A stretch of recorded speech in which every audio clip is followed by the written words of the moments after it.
Matthew chapter 16. Demand for a sign. The Pharisees and Sadducees came to Jesus. In order to test him, they asked him to show them a sign from heaven.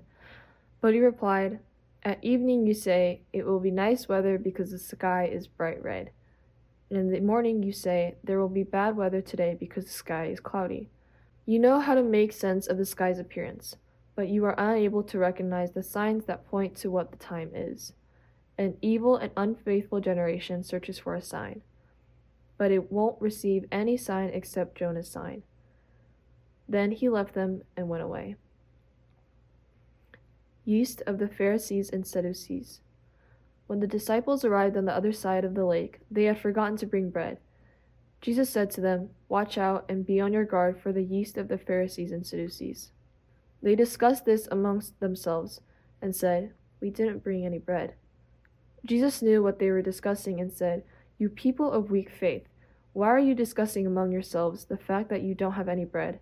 Don't you understand yet? Don't you remember the 5 loaves that fed the 5,000, and how many baskets of leftovers you gathered? And the 7 loaves that fed the 4,000, and how many large baskets of leftovers you gathered? Don't you know that I wasn't talking about bread? But be on your guard for the yeast of the Pharisees and Sadducees." Then they understood that he wasn't telling them to be on their guard for yeast used in making bread.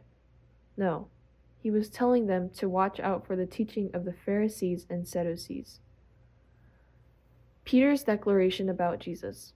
Now when Jesus came to the area of Caesarea Philippi, he asked his disciples, "Who do people say the human one is?"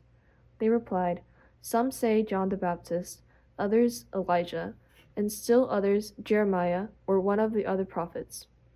He said, "And what about you? Who do you say that I am?" Simon Peter said, "You are the Christ, the Son of the living God." Then Jesus replied, "Happy are you, Simon, son of Jonah, because no human has shown this to you.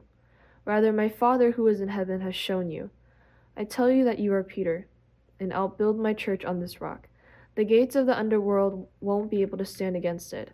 I'll give you the keys of the kingdom of heaven. Anything you fasten on earth will be fastened in heaven. Anything you loosen on earth will be loosened in heaven."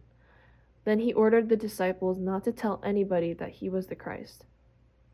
First prediction of Jesus' death and resurrection. From that time, Jesus began to show his disciples that he had to go to Jerusalem and suffer many things from the elders, chief priests, and legal experts, and that he had to be killed and raised on the 3rd day.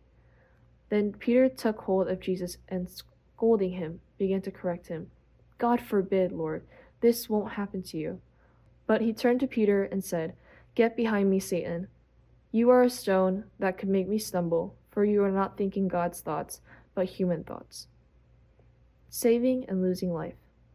Then Jesus said to his disciples, "All who want to come after me must say no to themselves, take up their cross, and follow me. All who want to save their lives will lose them, but all who lose their lives because of me will find them. Why would people gain the whole world but lose their lives? What will people give in exchange for their lives? For the human one is about to come with the majesty of his Father and with his angels. And then he will repay each one for what the person has done. I assure you that some standing here won't die before they see the human one coming in his kingdom."